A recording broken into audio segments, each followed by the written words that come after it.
All right. So, hi Emily. Hi. Thank you for coming in to see me today. Do you want to start us off with telling me why you decided to come into therapy? I've been having a hard time dealing with a breakup that I went through recently. It was about a couple weeks ago. I've just been kind of, dealing with the healing process and feeling anxious and lonely and, just normal stuff, depressed. Okay. And how have you been coping with that?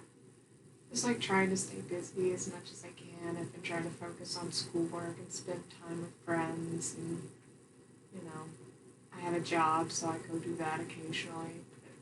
But it doesn't seem to be enough. Okay. And why do you think that is? I'm not sure, really. I haven't put much thought. This was my first ever very serious breakup, so I've never had experience with this kind of thing before, so I'm just trying to figure out why I feel so alone. And it doesn't help that... Sorry, through change. No, it's fine. Keep going. Don't worry about it.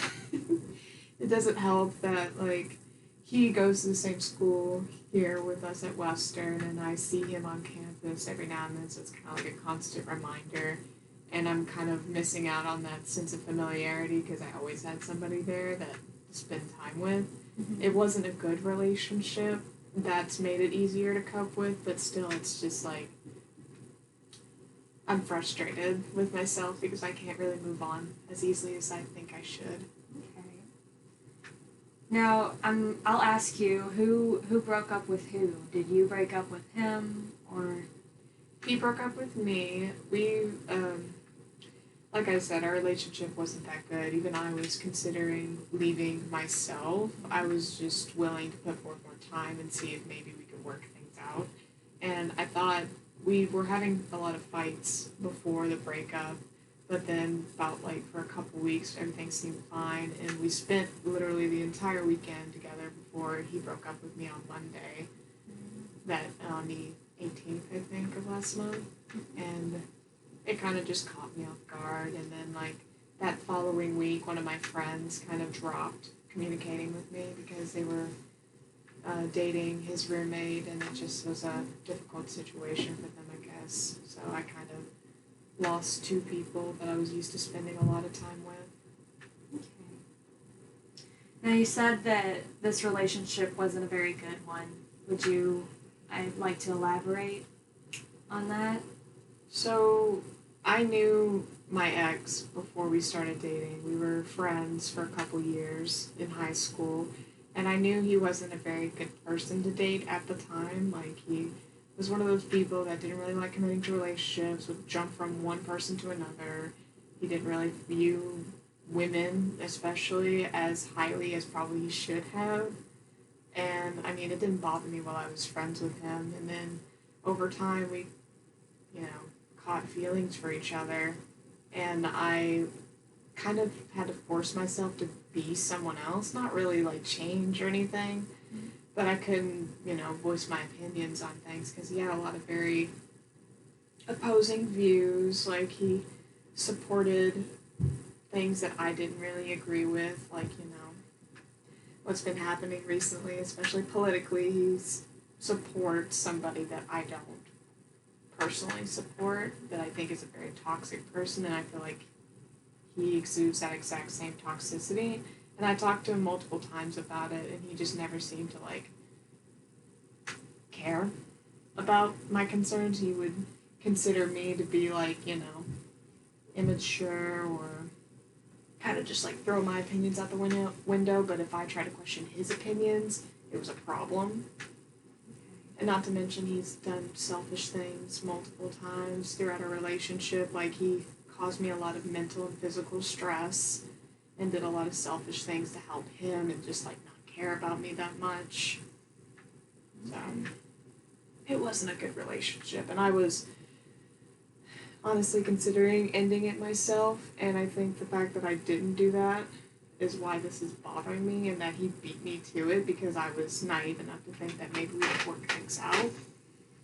And after knowing each other for so long, for him to just kind of go and not care about anything after we've been through so much and spent so much time together. It kind of hurt because I feel.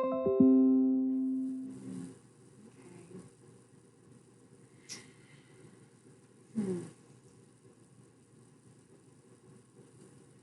Well, I guess we'll switch it up and we'll talk about like how you've been since then. How's your sleep been since this happened? From the beginning, it was very difficult just because I had issues with anxiety. Like I said, it caught me off guard, so it threw me in kind of like in a very huge emotional break.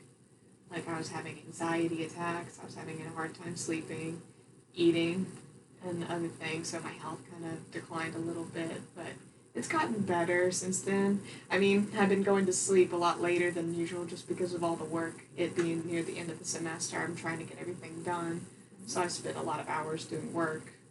But other than that, sleep's been pretty decent. It's just I maybe need to go to sleep a little earlier.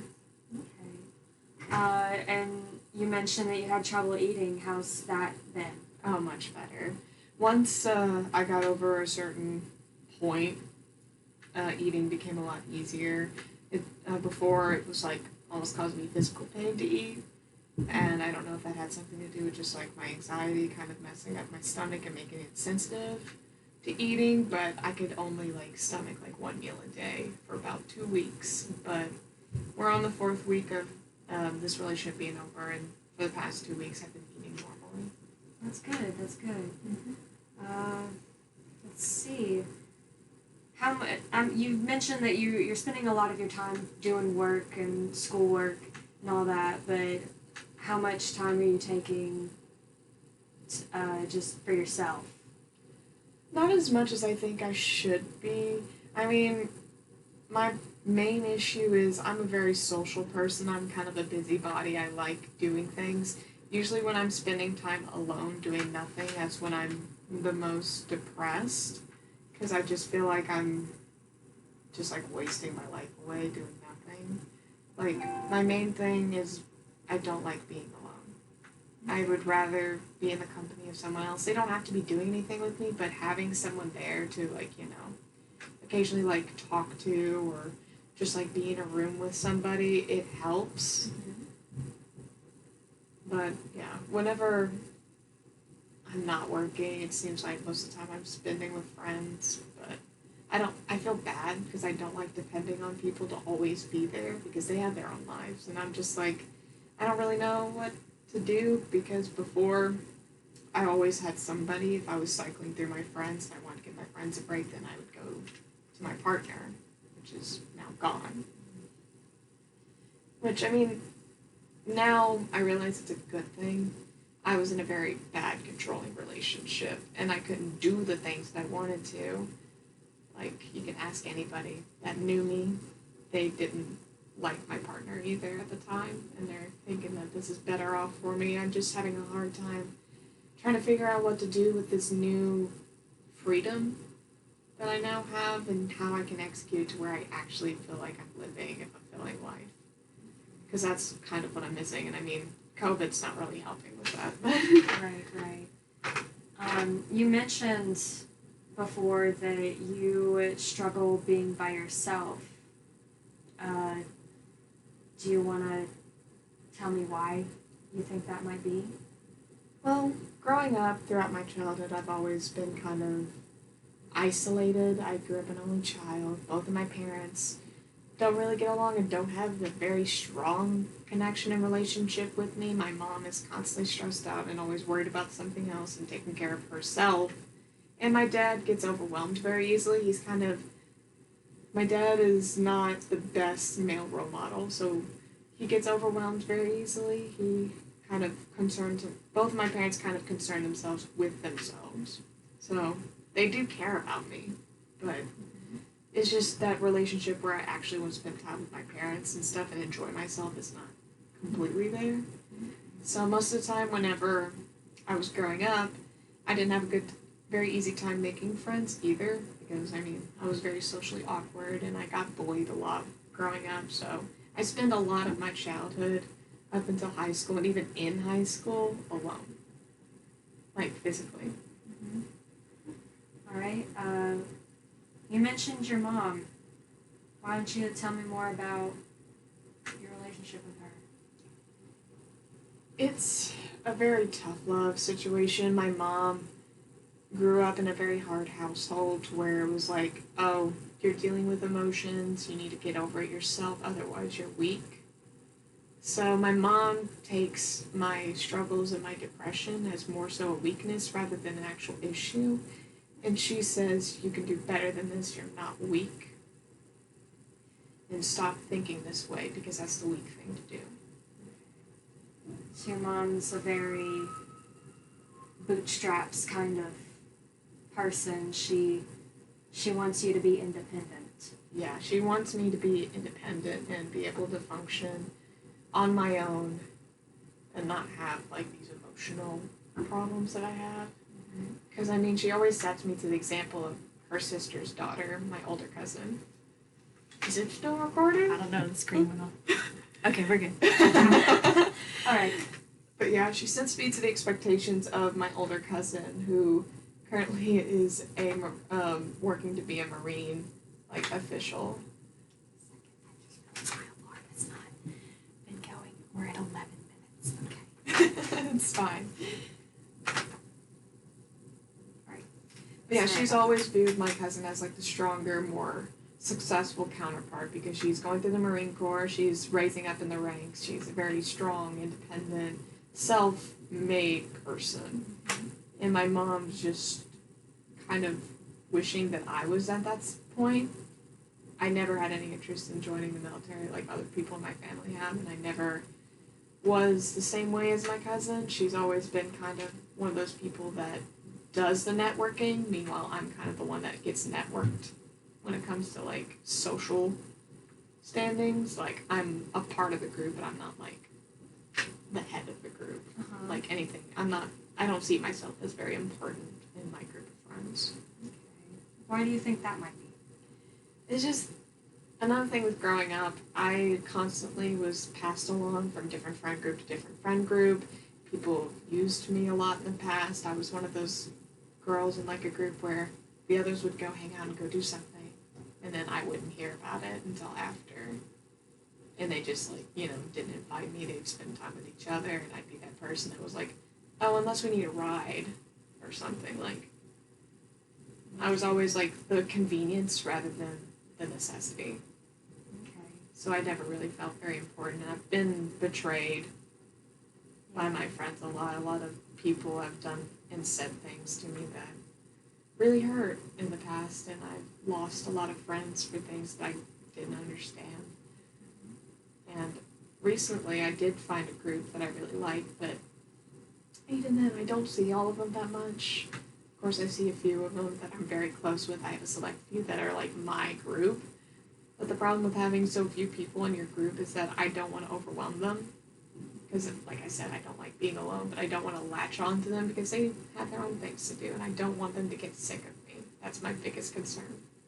Right. You said that you felt that you were more of a convenience friend rather than being important to the people in your past. Do you think that that might have carried over to how you view yourself and your relationships with the people around you today? It certainly comes up. Like, with my current group of friends, it hasn't been that big of an issue.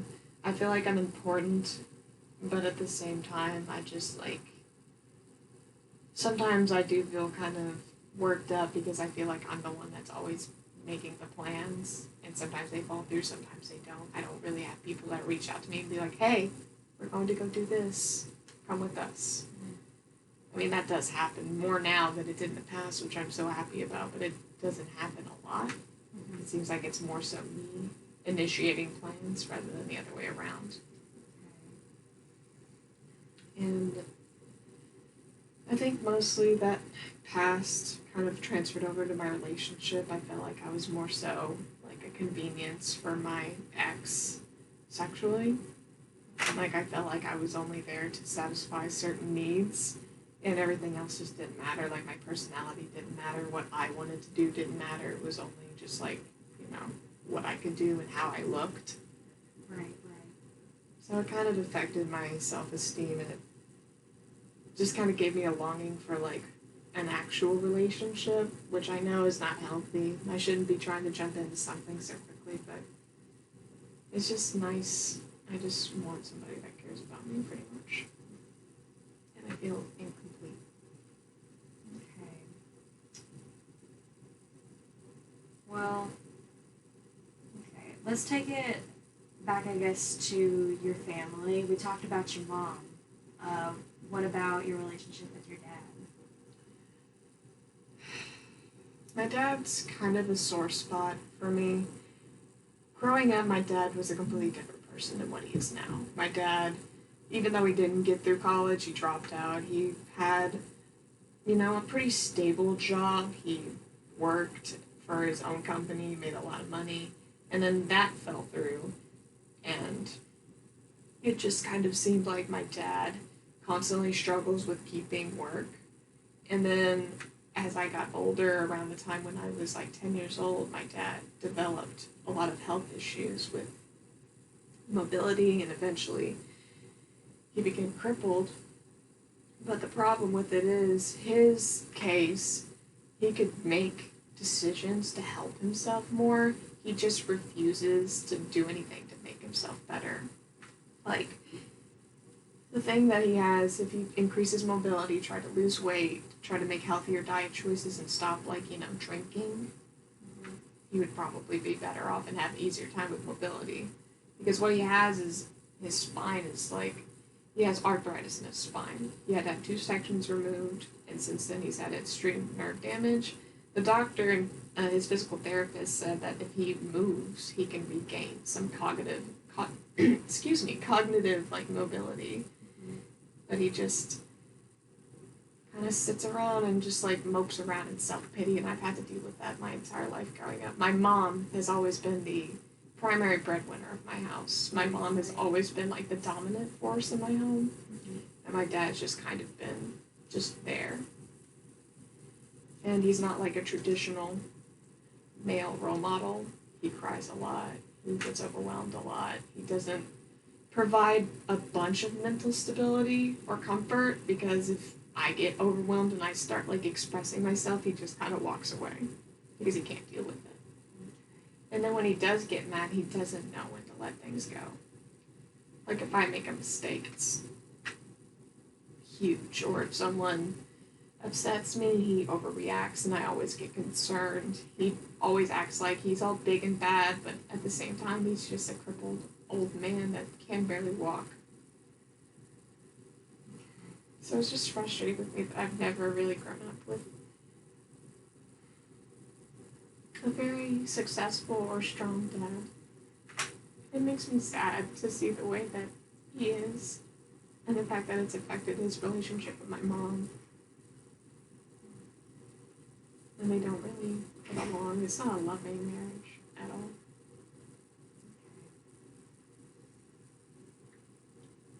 Do you think that maybe this example has kind of given you an obstacle towards finding someone in your life, your relationships? Oh, absolutely. In my old relationship, that was always my primary concern, because I knew I didn't see myself having a future with my partner. That's why I was thinking I'm probably going to end it at some point, but I want to give it more time to see if we can work things out. Because, my ex was younger than me, and I knew that he was behind on what level of maturity that I had and what views that I had. Yeah. So I thought if I gave him more time, maybe he would surprise me, because I did see him as a good person at one point.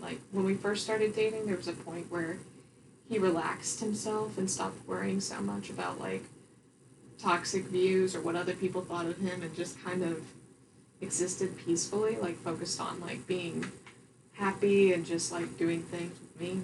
But once we got to college, that all changed, and I realized that I would probably never be happy with him in a marriage. It shouldn't be that hard.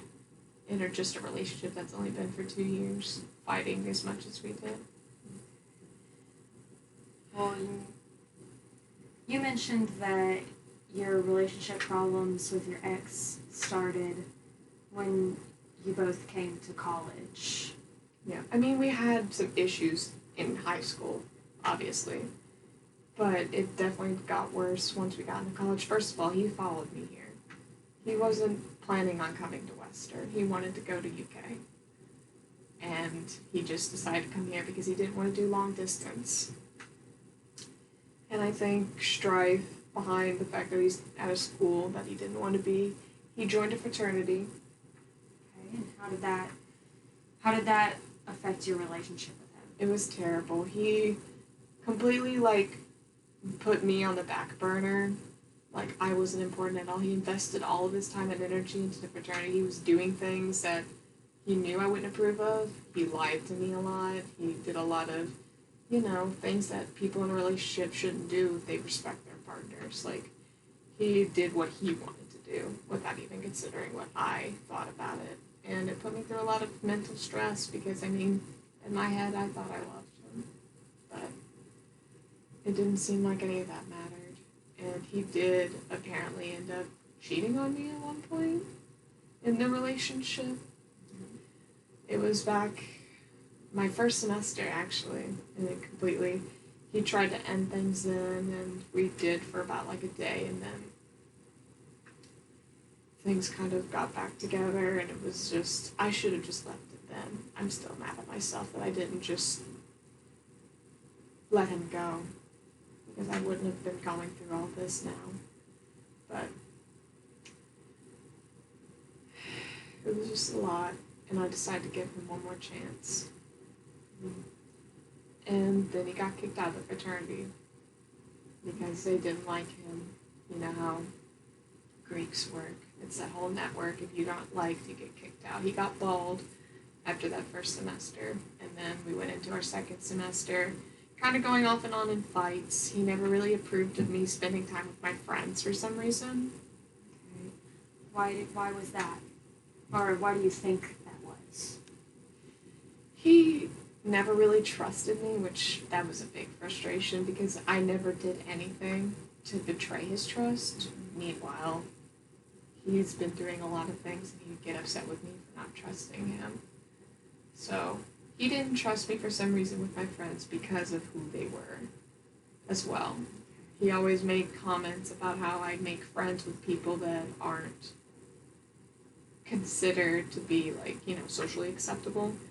Like I said, he had that whole toxic belief and supported things. A lot of my friends were a part of the LGBTQ community, and me spending time with them made him concerned somehow that I would either, convert, as he would put it. Okay. Even though I was confident in my own sexuality and the fact that I respected theirs, and I knew that they wouldn't do that. And he even went as far as to thinking that my, male friends that only liked men were, hoax. Like, they weren't actually gay. Okay. And it's just that distrust that I can't even hang out with somebody that I know is not even remotely interested in me. It's just I always had to justify everything I did. With who I did. And I always had to update him on everything. And text him all the time. Which, isn't a bad thing. It just got to the point where I'm just I grew tired of it. And this semester especially, I stopped texting him as much. And that sparked a lot of fights. He would always fight with me about me not spending enough time with him or me not texting him enough. But I'm a full-time college student and I work a part-time job. All my free time cannot just go to one person. Especially when it was with that person, I never really enjoyed spending time with him. There were times where I had a good time. I'm not going to say that I always was unhappy because apparently I was happy enough to stay for this long. But it was always it just seemed like there was always a pattern. We would go eat. He would constantly beg me to, do things. And then when that was done, then we kind of just left. And I always just felt like an object of, like, an outlet for pleasure. Just like something that was there. But yeah, our relationship wasn't that good. He would fight a lot with me and disagree with my views, and if I had an opinion on anything, it was automatically wrong. And it didn't matter, like, if I cared about his opinion or not. And how did that make you feel? Did it frustrate you? Did it make you sad? It really frustrated me just because, for one, he claimed that I lied about who I was this entire time and that I changed as a person. I never changed. I told him from the beginning how I felt about things. I just didn't persistently, like, make that a part of conversation. Like, I'm not a very political person. I obviously have a political opinion, but that to me is not, like, a big part of who I am.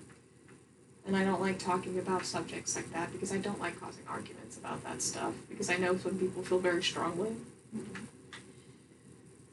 And things that I was into, I kind of just kept to myself because if I'm with somebody that I know is not into that type of thing, I'm not going to talk about it.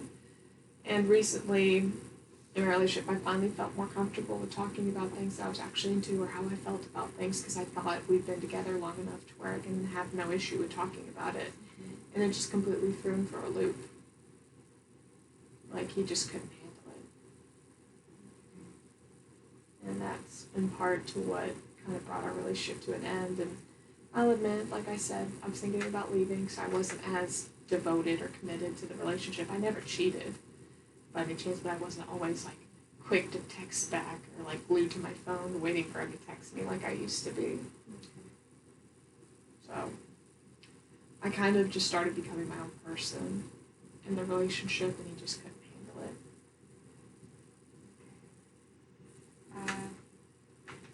Good. And that thing. Alright. Okay. Well, let's see. Sorry if I'm jumping around a lot, by the way. No, don't worry about it. We're talking. So now that you're out of the relationship, we talked about how you're feeling anxious and you're not exactly, you're doing better, but you're not happy. What do you think might be holding you back? I think it's just mostly like the like the thought of, I'm on my own, I'm single now, what am I gonna do with that? Like, it's not like an important thing, I realize, but it's just, growing up in a small town, I'm just like, it's hard to find people and meet new people, and I'm kind of just longing for the fact that I'm like, am I gonna be 5 years from now still single?